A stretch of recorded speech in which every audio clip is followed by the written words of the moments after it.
Timber, encore un arbre de coupé pour le fameux barrage du castor. Bienvenue dans l'univers rustique de ce charmant rongeur, qui est d'ailleurs un des géants de la famille. Il existe deux castors, le castor européen qui vit en Europe et en Asie. Le castor canadien vit en Amérique. À part leur lieu de vie, il n'y a pas de grande différence entre ces deux-là. En général, un castor vit entre 7 et 15 ans. Niveau poids, il fait environ 35 kg et mesure entre 73 cm et 1,35 m.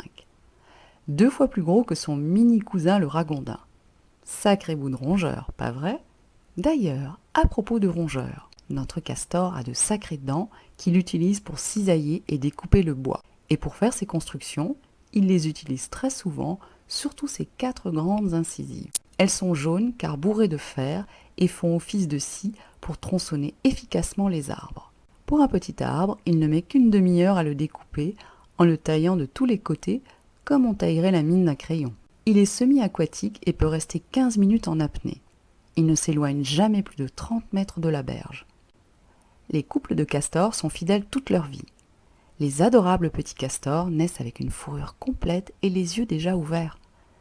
Dans la famille castor, on s'entend bien et les disputes sont rares.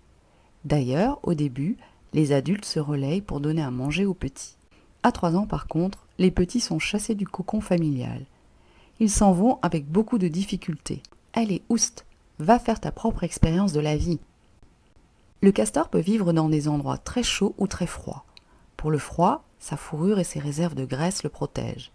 Et quand il fait trop chaud, c'est sa queue qui lui permet de se refroidir en la trempant dans l'eau. Du moins quand il n'y est pas.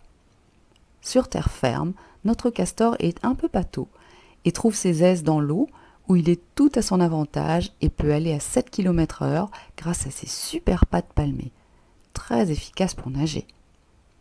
Il a une bonne vue, une bonne ouïe et des vibrisses, des petites moustaches qui l'aident à détecter son environnement. Au menu, nous avons des écorces tendres en hiver, des pousses, des fruits, de l'herbe et des feuilles, voire des lentilles d'eau et des plantes aquatiques comme le nénuphar. Si vous avez aimé cette vidéo, n'hésitez pas à la commenter, à la partager, à laisser un pouce bleu.